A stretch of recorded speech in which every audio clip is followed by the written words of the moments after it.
Sekarang kita akan membahas tentang demokrasi. Sebuah pembahasan yang tidak mungkin selesai dalam satu tayangan ini.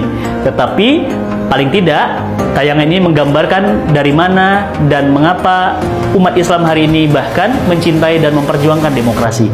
Sahabat cinta Quran yang dirahmati Allah, sejarah munculnya demokrasi adalah masa kegelapan Eropa, di mana dominasi gereja dengan penguasa berkolaborasi menindas rakyat.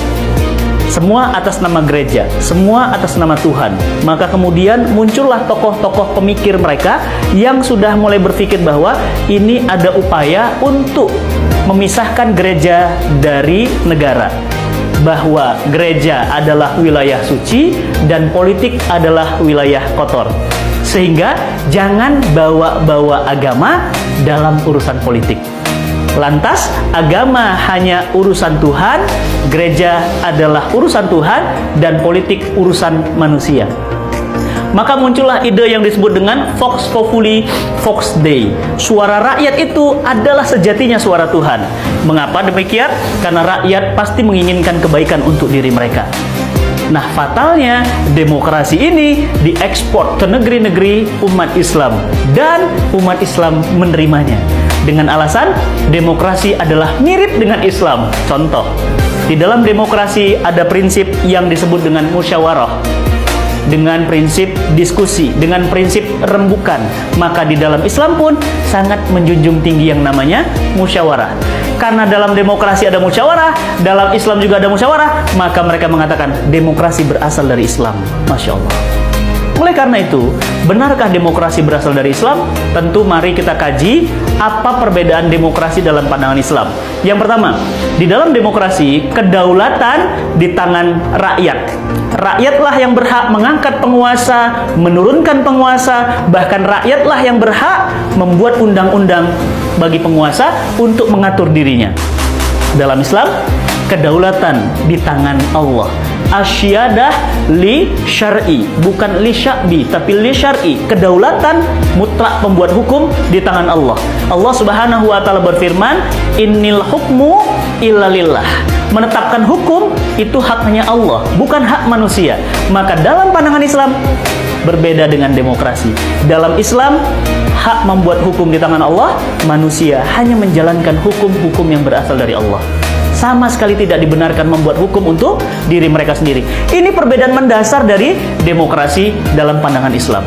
Oleh karena itu, kaum muslimin yang dirahmati Allah, akhir-akhir ini seluruh dunia Islam sangat-sangat bangga dengan demokrasi.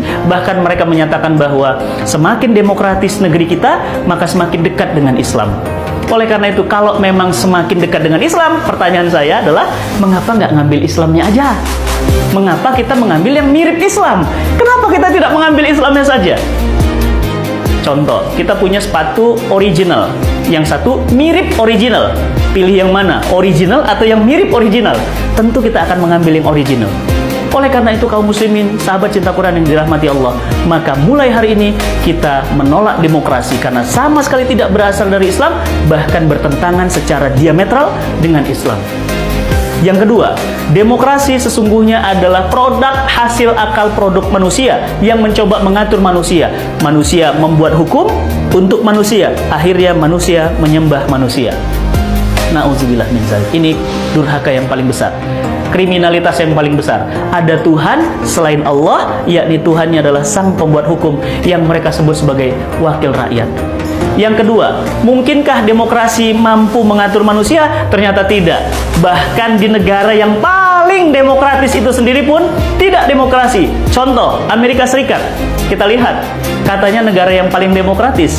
Artinya segala sesuatu kebijakan pemerintahnya harus dirembukkan dulu, harus didiskusikan dulu. Lihat George Bush menyerang Irak, menyerang Kuwait. Lihat pemerintah-pemerintah Amerika membombardir negeri-negeri kaum muslimin. Pertanyaannya, apakah dengan berdiskusi dulu di parlemen? Tidak. Hantam saja, baru diskusinya belakangan. Demokratiskah? Tentu tidak. Lihat negeri ini yang katanya negeri yang selalu meminta pendapat wakil-wakil rakyat. Benarkah menaikkan BBM? Benarkah menaikkan listrik? Selalu mengikuti pendapat Dewan Perwakilan Rakyat atau MPR dengan musyawarah? Tidak. Seringkali kebijakan itu telah diputuskan baru kemudian didiskusikan. Oleh karena itu, demokrasi selain dia bertentangan dengan Islam, yang kedua, demokrasi adalah ide usang, bohong, dusta demi kepentingan para elit penguasa agar mereka mampu berkuasa. Oleh karena itu, sahabat cinta Quran yang dirahmati Allah, kalau kita mirip demokrasi kita kejar, mengapa demokrasi milik Islam kemudian Islam yang kita tinggalkan, demokrasi mirip Islam kita ambil? Maka sudah sepantasnya hanya Islam yang lantas kita ambil untuk mengatur kehidupan kita. Oleh karena itu, sahabat cinta Quran yang dirahmati Allah, fatalnya negeri-negeri kaum muslimin hari ini lebih ridho diperintah demokrasi daripada kemudian diperintah oleh Islam yang sudah jelas-jelas berasal dari Allah Subhanahu wa Ta'ala. Sahabat cinta Quran yang dirahmati Allah, mari pahami fakta demokrasi, pahami fakta Islam. Kita akan menemukan perbedaan mendasar di antara keduanya. Yang kedua, kita mendakwahkan bahwa Islam adalah Islam, tidak mungkin menyamai demokrasi, dan tidak ada juga istilah demokrasi Islami. Kalau ada demokrasi Islami, nanti ada pacaran yang Islami. Kalau ada pacaran yang Islami, nanti ada maling yang Islami. Kalau ada maling yang Islami, nanti ada pelacur yang Islami. Maka Islam adalah Islam, kemaksiatan adalah kemaksiatan, tidak mungkin dicampur baur. Allah Subhanahu wa Ta'ala berfirman, wala talbisul haqqa bil batil. Jangan mencampurkan yang hak dengan yang batil, karena yang hak sudah jelas, yang batil juga sudah jelas. Oleh karena itu, sahabat cinta Quran dimanapun Anda berada, mulai hari ini kita tolak apapun sistem peradaban, pengaturan, atau apapun yang berasal dari manusia yang lemah dan tidak menguasai dirinya sendiri.